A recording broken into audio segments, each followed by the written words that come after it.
আমি পড়িব কবি কবে আমি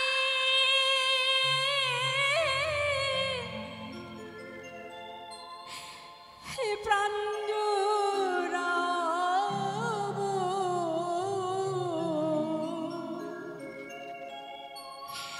হয়ে গিয়ে মথুরা কৃষ্ণ নামে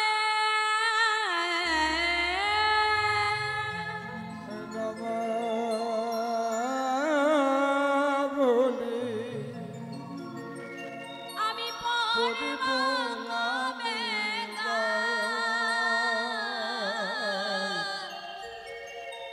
কবে আমি এই প্রাণ জুড়াবো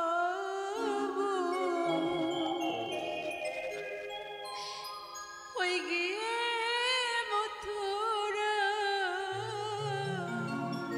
কারণ ওই কৃষ্ণ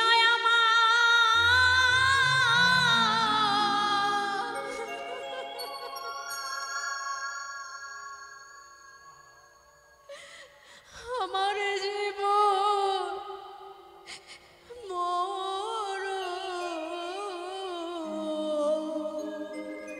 কৃষ্ণ আমার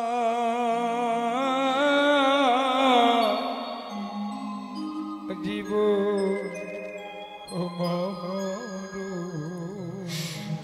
আমি কবে পাবো তা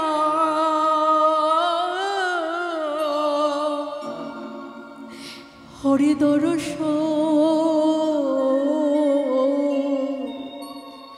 কৃষ্ণ নামে হরি হরি বল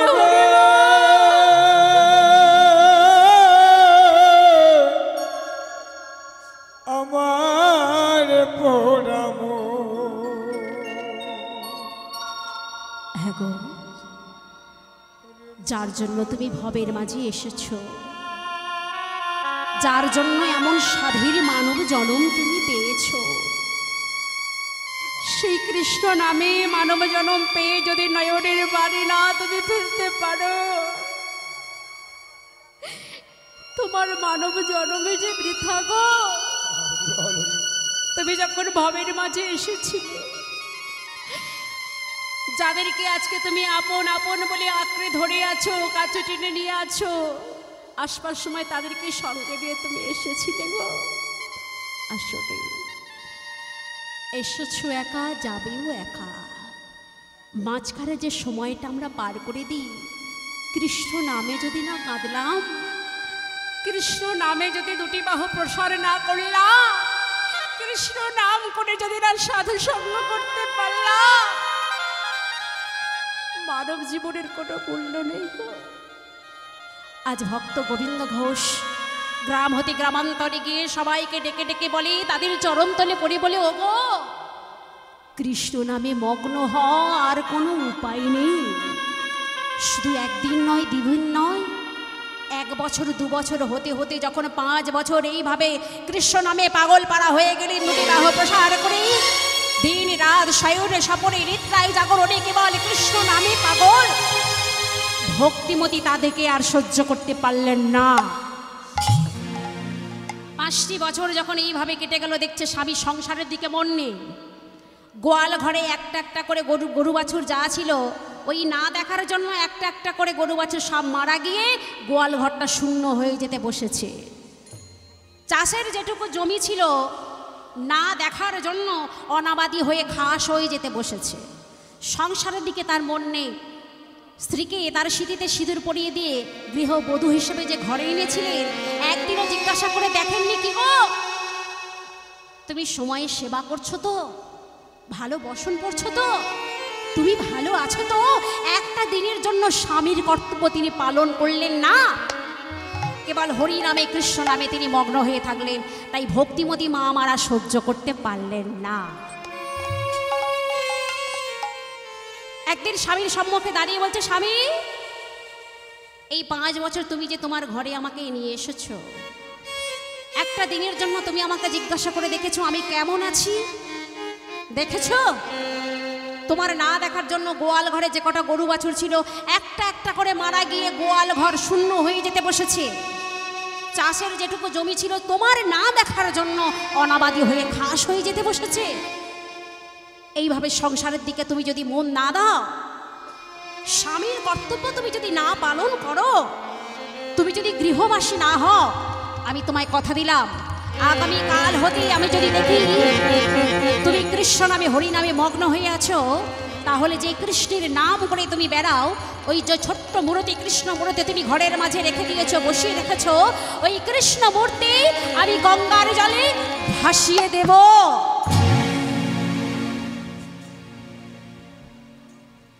এমন কথা শ্রবণ করে গোবিন্দ ঘোষ চমকে উঠলেন।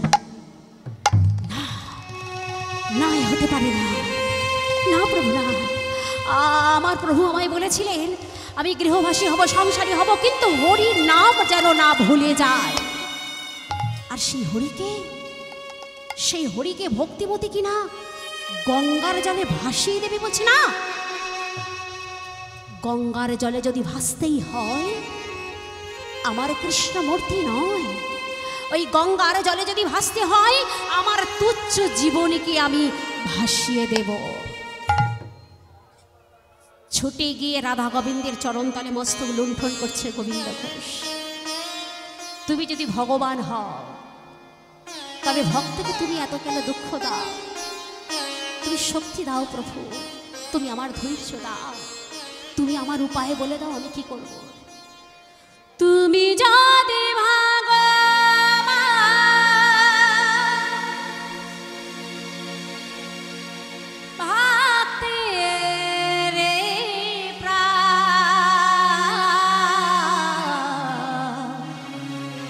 তবে কেন দুঃখ দাও প্রভু আমার,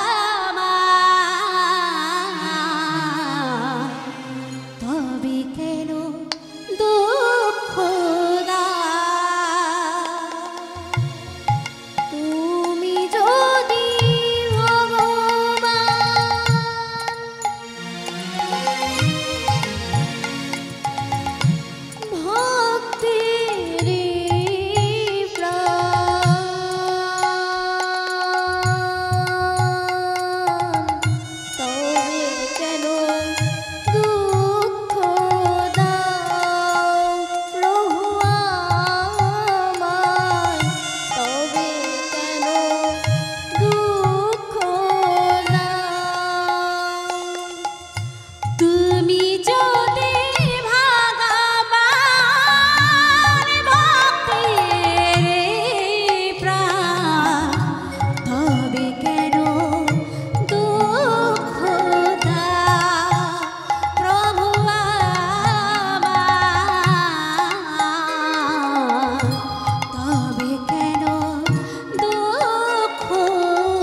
বাসনা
বলে ভক্তিমতী মায়েরা, যে কোনো কাজ করি না কেন, যে পথে যাই না কেন, আগে যদি ভগবান কৃষ্ণকে স্মরণ করে সেই পথে যদি যাওয়া যায় বা সে কর্ম যদি করা হয়, তবে সেই যাওয়া বা কর্ম সার্থক হয়।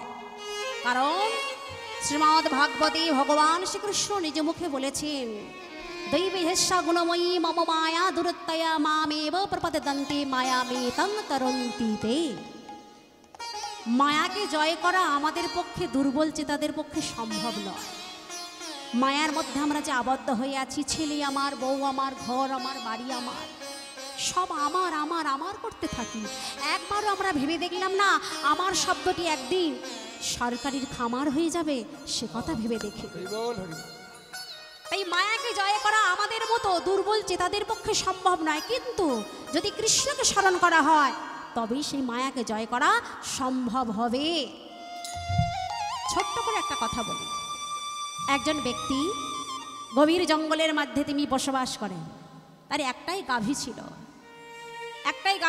কি করে, জঙ্গলের মাঝে যখন ছেড়ে যায়, সারাদিন ঘাস খেয়ে খেয়ে সন্ধ্যাবেলায় সে বাড়ি ফিরে আসে। সেই গভীর জঙ্গলের মাঝে একটা বড় বাঘ ছিল। কেন? সেই বাঘটার লক্ষ্য ছিল ওই গাভীটার দেখে। বাঘটা মনে মনে ভাবতো, কোনোদিন যদি সুযোগ পাই তাহলে ওই গাভীটিকে মনের মতো যত্ন করে আমি সেবা করব। কিন্তু বাঘটা কোনোদিন সুযোগ আর পায় না। গাভীটা চারিদিকে ঘুরতে ঘুরতে ঘুরতে ঘুরতে দেখা গেল, যখন একটা দিকে লক্ষ্য পড়েছে, একটা জলাশয়ের দিকে। সেই জলাশয়ে কোনো জল নেই, জলটা শুকনো হয়ে গেছে, তবে সেই জলাশয়ের মধ্যে কচি কচি সুন্দর ঘাস হয়ে আছে। সেই ঘাস দেখে গাভী মনে মনে ভাবছে যে আমি ওই সুন্দর সুন্দর ঘাসগুলো আজকে সেবা করব। এই ভেবে গাভীটা যখন জলাশয়ের দিকে গিয়ে জলাশয়ে যখন নেমেছে, দেখা গেল সে জানে না যে শুকনো হয়ে আছে, কোনো জল নেই, তার মধ্যে কেবল শুধু কাদা রয়েছে। তাই কাদার মধ্যে গাভীটার পাগুলো পুঁতে গেছে। কচি কচি ঘাস তারা সেবা করা হচ্ছে না, কাদার মধ্যে পুঁতে গেছে। অপরদিকে বাঘটার লক্ষ্য পড়ে গেল, এই তো গাভী আজ বিপদে পড়েছে, কাদার মধ্যে পুঁতে গেছে, আজ আমি ওকে মনের মতো যত্ন করে সেবা করব। কিন্তু বোকা বাঘ এ কথা জানে না। ওখানে গেলে ও যদি ওখানে যায়, ওর কাছে ও যে কাদার মধ্যে এমন করে পুঁতে যাবে এ কথা বোকা বাঘ সে জানে না। মনে আশায় নিয়ে আছে আজ আমি ওকে সেবা করব, কোথায় আছে সে কথা ভাবছে না। এই ভেবে বাঘটা যখন লাফ কেটে গিয়ে ওই গাভীটার কাছে গেছে, সঙ্গে সঙ্গে দেখা গেল সেই বাঘটার 4টি পাও তার কাদার মধ্যে পুঁতে গেছে। এক হাত ছাড়াছাড়ি রয়েছে, এদিকে গাভীটা রয়েছে, এদিকে বাঘটা রয়েছে। তখন বাঘটা গাভীটাকে বলছে, ওরে গাভী, মনে আমার বড় আশা ছিল যে আমি তোর মাংস সেবা করব। এখন যা পরিস্থিতি বুঝতে পারছি, তোর মাংস তো আমার আর খাওয়া হলো না, অন্তত তোর গলাটা একটু বাড়িয়ে দে, রক্ত চুষে অন্তত একটু খায়, দুধের স্বাদ একটু ঘোলে মিঠে যা, মাংস তো খাওয়া হবে না বুঝতে পারছি, গলাটা একটু বাড়িয়ে দে। তাই এ কথা যখনই শুনেছে, গাভীটা এবার মৃদু হেসে হেসে বলছে, আমার মাংস তুমি খাবে? গাভী বলে, ওরে বা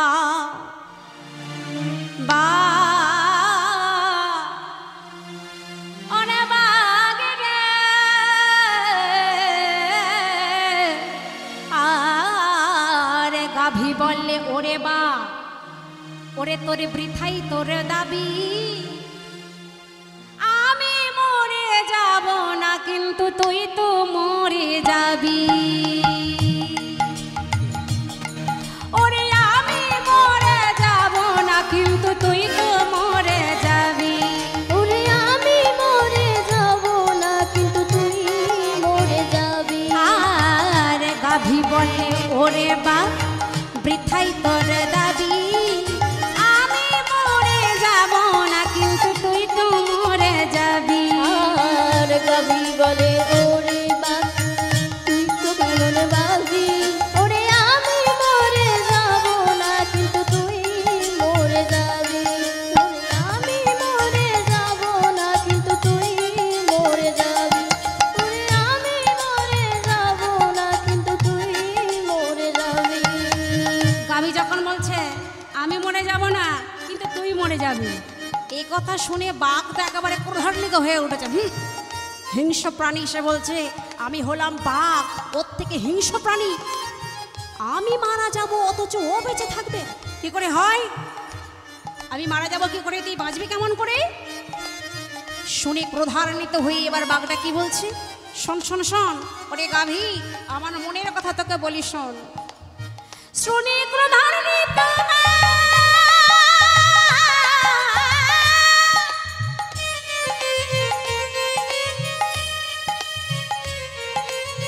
শুনে গাভীর উক্তি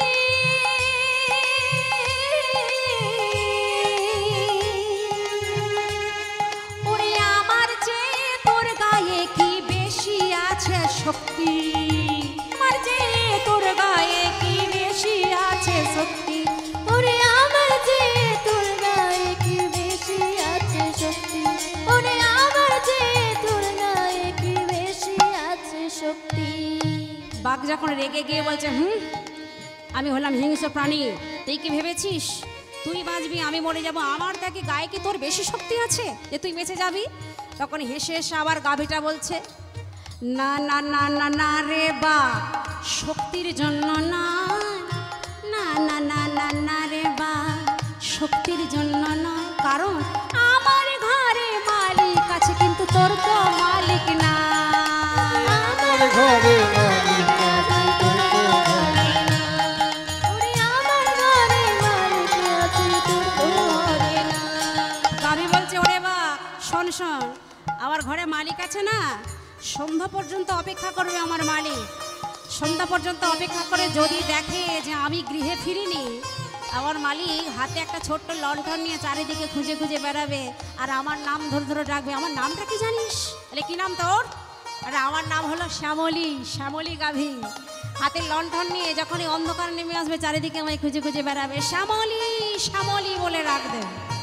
আর যদি আমাকে কোথাও না খুঁজে পায়, খুঁজে খুঁজে যদি এখানে এসে পৌঁছায়, যদি দেখে যে তোর পাশে এমনি করে আমি কাদার মধ্যে পুঁতে গেছি, আমার মালিক ভাবে তোর তারা খেয়ে বুঝি কাদার মধ্যে এমন পুঁতে গেছি। আমার মালিক কি করবে জানো? আমার মালিক তোর তাড়াতাড়ি কিসে মরণটা হয় তার ব্যবস্থাটা করবে, আর আমি কিসে উদ্ধার পেয়ে যাই আমার মালিক তার ব্যবস্থাটাও করবে। তাই ভক্তের ভগবান, ভক্তিমতী মায়েরা, আমাদের সবার মালিক যিনি আমার ভক্তের ভগবান, তাকে যদি আমরা আশ্রয় করি তাহলে দেখা যাবে মালিক আমাদের সময়ে বিপদের হাত থেকে রক্ষা করবে। তবে তাকে ডাকার মতো ডাকতে হবে, মালিককে আগে ধরে রাখতে হবে, তবেই তো মালিকটা উদ্ধার করবে। তাই কি বলছে, ওই মালিকের উপর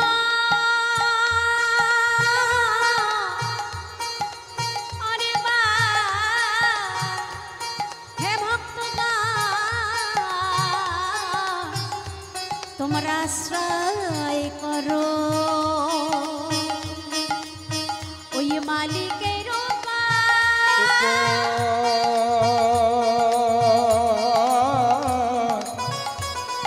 তোমরা আশ্রয় করো। আহা, মালিকের পর যে জন দিতে পারে ভাই, মালিকের পর যে জন দিতে পারে ভাই। হে মালিক, আমার ভালো মন্দ, আমার দেহ মন প্রাণ সমস্ত ভার আমি তোমার উপরে ছেড়ে দিলাম। ভালো মন্দ কি করবে, বিচার কি করবে, তুমি সব করে দাও, তোমার উপরে ছেড়ে দিলাম। তাই মালিকের উপর যে জন দিতে পারে ভাই, মালিকের উপর যে জন দিতে পারে ভাই, তার কি হয় জানো? আহায় অনায়াসে ভব সিন্ধু হয়ে যায় সে পার। তাই বলছে বলতে হরি হরি বল। আরে অনায়াসে ভব সিন্ধু হয়ে যায় পার। বলো কৃষ্ণ হরে কৃষ্ণ, কৃষ্ণ কৃষ্ণ হরে হরে, হরে রাম হরে রাম।